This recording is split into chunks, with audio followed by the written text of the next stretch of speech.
These were ice cubes, not 5 minutes ago, mostly. This is sweating like a whore in church. Salty water. Salty water. Okay, so today's drink of choice is the margarita, because it's fucking hot outside. Alright, so cheers to the heat wave ending and to our project continuing. Yep. Okay, so we haven't read any actual comments for a few episodes, because we've been too wrapped up in the actual process, so I mean, the question of last time was, should we self-publish or should we publish? And the comments were very right down the middle in regards to, no, self-publish. Like, these are the reasons why. No, go the traditional route. These are the reasons why. My favorite comment was from Shiny McShine, who wrote, "What, are you crazy? Take the real publisher. Just bear in mind that this will all end with both of you looking into fancy mirrors in your Upper East Side penthouses saying, 'Who am I?' But what the hell? Mirrors have an off switch. It's called your rich drunken fist." Well, that is funny. I think this person might overestimate how much money there is in publishing. Yeah, right?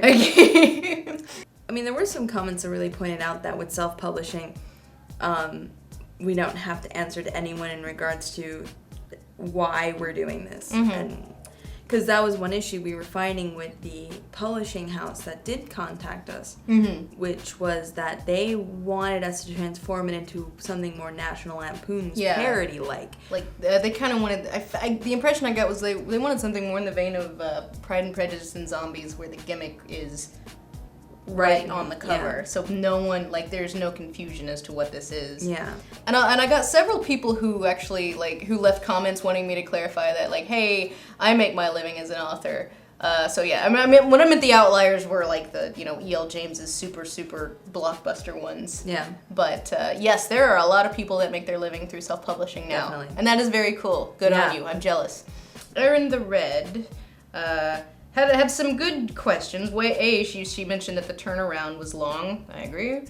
But that he told me a year, so I'll take his word for it. And while part of the experiment was actually taking people through the process of actually getting a book published, A, that turnaround, and B, I think self-publishing is a process too. It's just a different process, but an increasingly relevant one.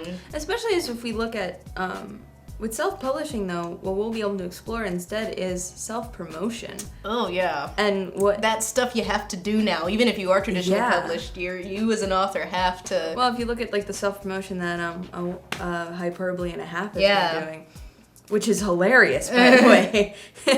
Buy my book, or I'll... fill your feet with spiders. But it works, but that's not easy for most people. It wouldn't be easy for me. Yeah. Or to be like, hey, buy my book, or I'll talk about the patriarchy some more. Well, I'll bore you with tales of gender inequity, so buy our Cthulhu book. And third, this was her very good question. Why did you create Sarah Ellenson? Are you trying to pull the wool over unsuspecting readers' eyes, or make a statement about how these kinds of books are pastiche, real literature, or something else? And that kind of is cynical. And she makes a case that Naked Came the Stranger has come and gone. And the point of that book was to point out, like, I'm going to write the worst book possible and people are going to buy it. And I'm going to prove how stupid people are because they bought this awful book that I wrote. Well, why did we create Sarah? It was because we wanted to create a character who would actually write this book. Yeah. Sarah is our author voice, which we kind of had to create in order to figure out what the voice was. And Sarah was very much based on real life authors like Stephanie Meyer and E.L. James and Colleen Houck, who wrote the Tiger books, and they're all these kind of really insecure women that, like Stephanie Meyer, who she'd have her brother go through her emails to delete the not nice ones, and Colleen Houck, who gets in good read fights with people who leave her bad reviews, and E.L. James, who gets in Twitter fights. Good read fights is what really, we wanted to create a character, a persona that we could use to kind of fight with people who talk shit about our book, because this is what happens. This is age of instant gratification, social access with the author. This is what we're reduced to. Talking shit about each other on Goodreads. So Naked Came the Stranger had its moment, came and gone. Yeah. It was more about how stupid people are than what the industry Yeah. is like, I feel. We put like, stupid as this project is, we put a lot of thought into it. And it was, like, while the ruse is fun, it's a joke. It's, we're not gonna, if someone comes on to Goodreads. We're not gonna sit here and be like, haha, you read our book and liked it, dumbass. No. Like, the whole point of the book is, like, we are hyperbolizing tropes that we don't like. So the whole point of Sarah was to basically create a character that is based on the Stephanie Miles of the world, who can't take criticism, but also, like, wear their fantasies on the sleeve. For me, it's more about how things become popular, even when people can gather around and be like, yeah, that's not very good. Like The Room. Yeah. Which is awful. But celebratedly so. Yeah.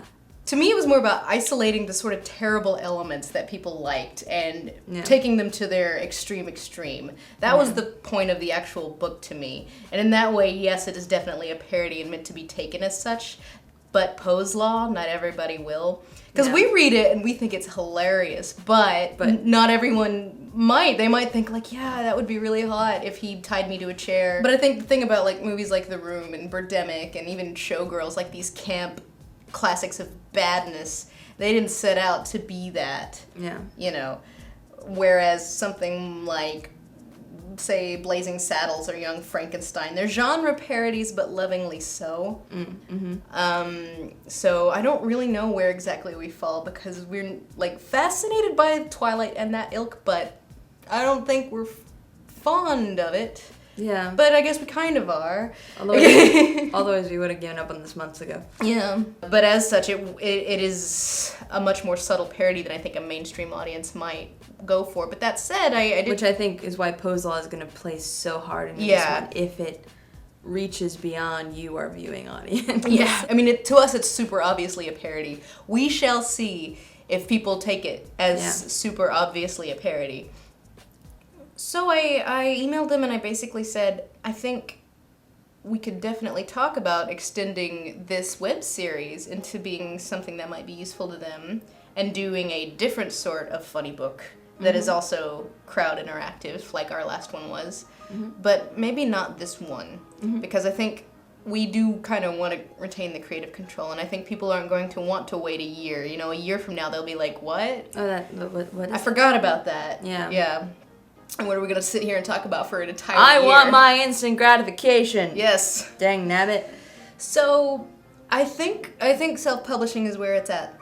And what that means is we need to have an art contest for our cover, and then we need to, like, do pre-release stuff. Ooh. We need to release a chapter for reading. Oh, yeah.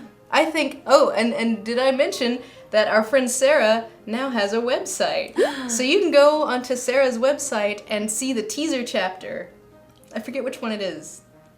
The teaser. I don't know. Well, I guess you're just going to have to go to the website. It's in chapter 6. I think you're just going to go to the website. It's going to be exciting. Yourself. Yeah, chapter 6 is great. It's got stuff. Riley. And also, we are going to be at Con Bravo next week, and we will have a super limited amount of very hastily printed copies of Awoken. So Con Bravo, you get to be the first. Congratulations. So keep watching. We will keep people abreast of the progress. We'll also be actually talking to some literary agents on the actual camera, not in letter form. We'll talk query letters and the market and how things are done now and that sort of fun stuff. And of course we will start an art contest, very much like we did for the Ghostwriters, within the next few weeks, and then you guys can do a thing, and yes, we will pay you. Yes. Yes, you will get paid for your contribution. Tumblr, we pay people. And I look forward to what the future holds for our Frankenstein's monster, Sarah.